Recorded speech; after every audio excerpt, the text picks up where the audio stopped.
I like to begin this video by apologizing for my appearance currently. It's 5 o'clock in the morning here on Guam, and I woke up about 30 to 35 minutes ago. So I didn't really have a lot of time to prepare and make myself look as presentable as possible, but I did my best. It's hard to do so early in the morning, especially after you wake up to some bad news, which I did. I don't even know where to begin with this one. It hasn't fully sunk in for me, at least. So I'm still kind of taking it all in. But as many of you have probably already found out, the creator of SpongeBob, and what many people have already forgotten, one of the main writers for Rocko's Modern Life, Stephen Hillenburg, passed away today at the age of 57.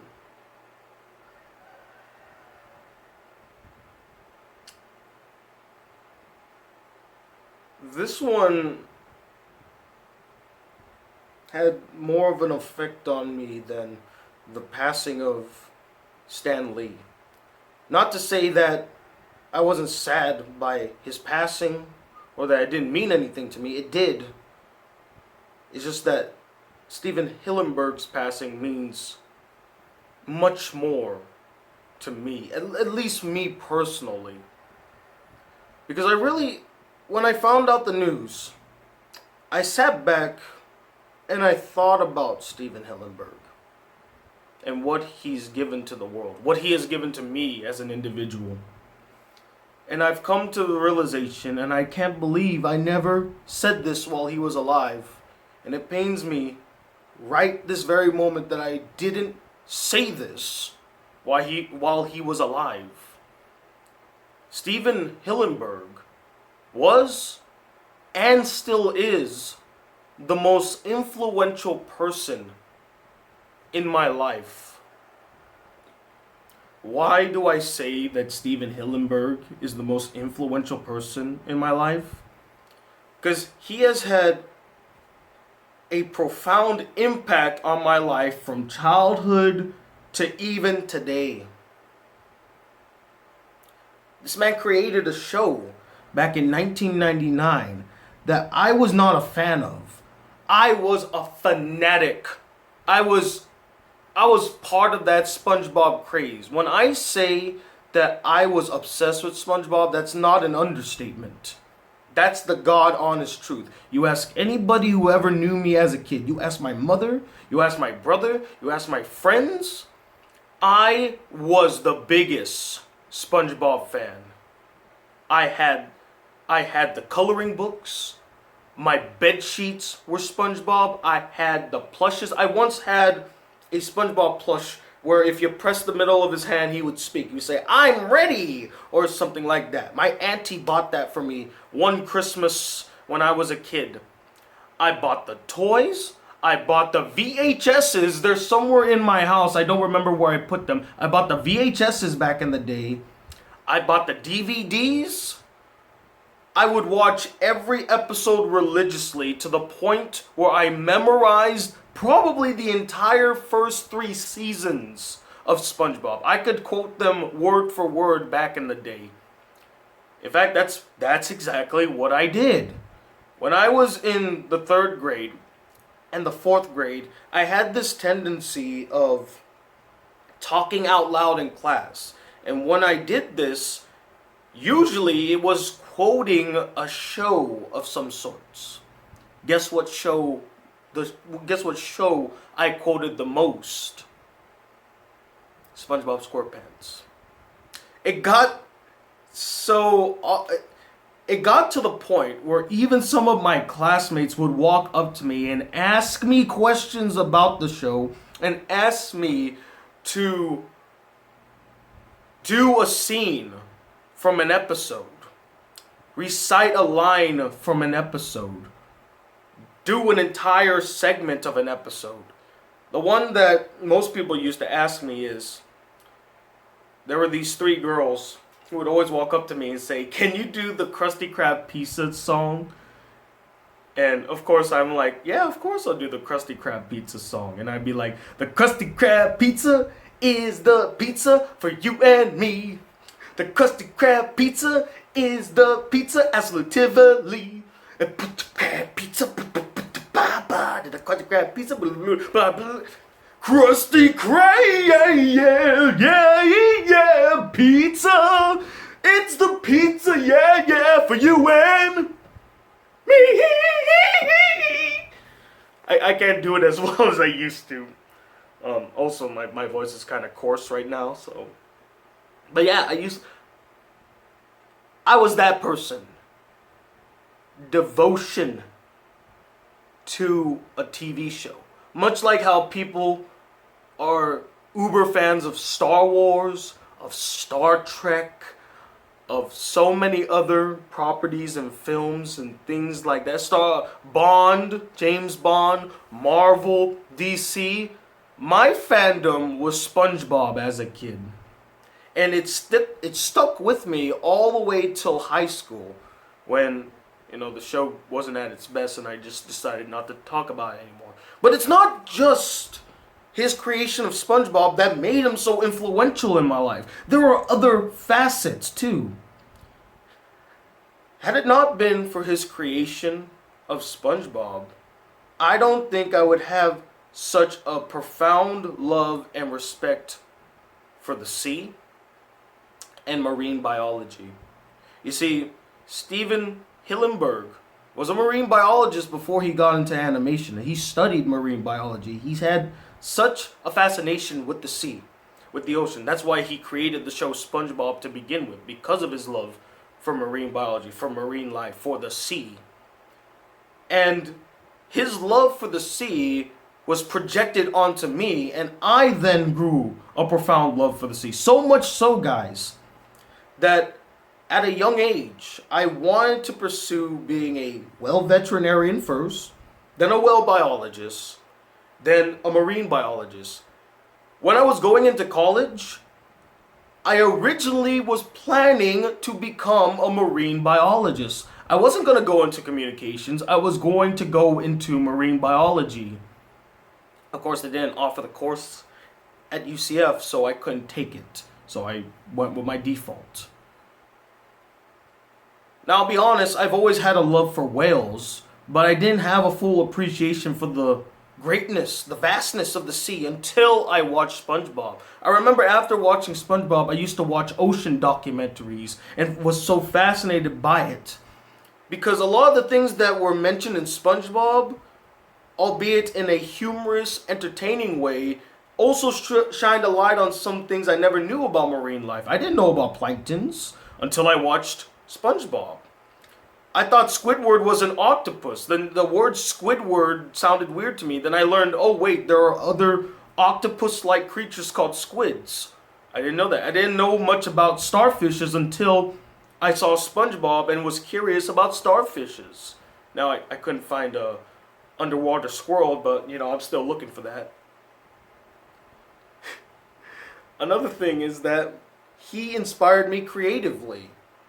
I used to draw SpongeBob as a kid. And you could say that that was probably the genesis that boosted my sort of creativity, or at least a pursuit to creativity. And years later, much more like right now, I'm trying to become a creative mind. And one of the people I always looked up to when becoming this creative mind, or when it came to like creating something, I would always think back to my earlier inspirations, Stephen Hillenburg and his show. So he impacted me as a child.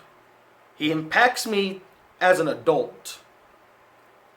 He made me fall in love with the sea, taught me so many lessons. He molded my personality, guys. You know how SpongeBob behaves and acts in the show? I replicated that as a kid. Sure, I won't lie, I was very annoying. I won't deny that. But SpongeBob's optimistic attitude and positive outlooks on life, That's the type of person I became. And I probably would not have been that person had it not been for SpongeBob. People always are like shocked at how optimistic I am on things, or how I'm always cheery and bubbly and energetic. You know the reason why I'm always like that? You know how I ended up like that? I watched a lot of SpongeBob growing up. Now you could argue that maybe it was always inside of me and SpongeBob just made it come out. But still, you cannot deny that SpongeBob played a role in the type of personality and the type of individual I am currently. SpongeBob taught me a lot of life lessons. And on a relatively smaller note, although I can't say it was a big impact, but SpongeBob also inspired me to join band at a young age. When I was in the 5th grade, I joined band. Guess what instrument I picked? I tell people this story all the time. I played the clarinet at a young age. Why did I play the clarinet? Because that was the instrument that Squidward played. And I picked it because, not because I love Squidward, but because I love the show SpongeBob so much. And I kept hearing clarinet this, clarinet that. I'm like, man, I really want a clarinet now. What other show? I can't think of another show that had that much of an impact on me. Not Ed, Edd and Eddy. Not Billy and Mandy. Not Avatar The Last Airbender. Not Codename Kids Next Door.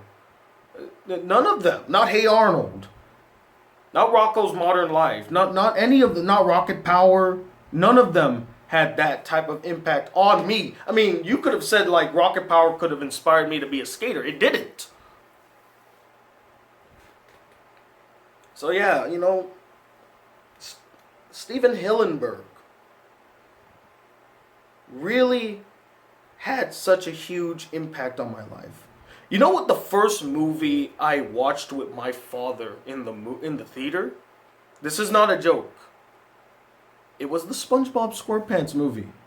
I visited him in 2004 in Tennessee. And the one thing I kept begging him for, I didn't beg for anything else. I begged to go see the SpongeBob SquarePants movie. Dad, let's go see the SpongeBob SquarePants movie. We did. And I loved it. I loved every second of it. I know a lot of people did not like that movie. I did. I loved it. I'm biased though. But it was such a good movie. I liked it a lot. It also had a lot of great songs in it too. You know, I'm a Goofy Goober. Trying to think of there was another one. It's not coming to me right now. Oh, Ocean Man. The ending song was actually pretty good. And believe it or not, the song Best Day Ever is actually from the SpongeBob SquarePants movie. They later took that song and made an entire episode, a bad episode in my opinion. So yeah, it's heavy to get this news. For my love of SpongeBob was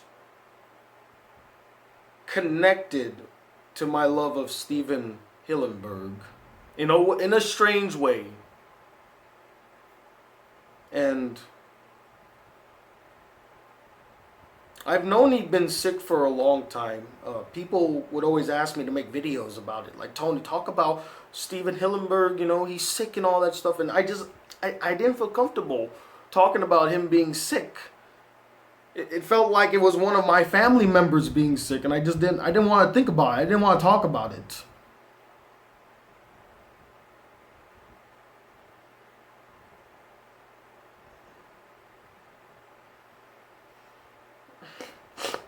I'm sorry.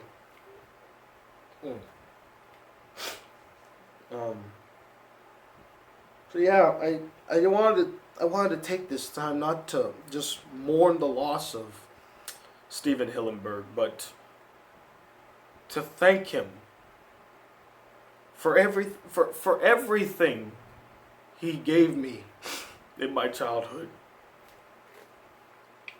for inspiring me in so many ways and molding me into the person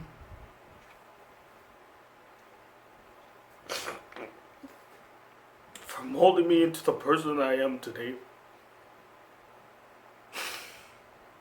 I wouldn't be who I am today had it not been for Stephen Hillenburg.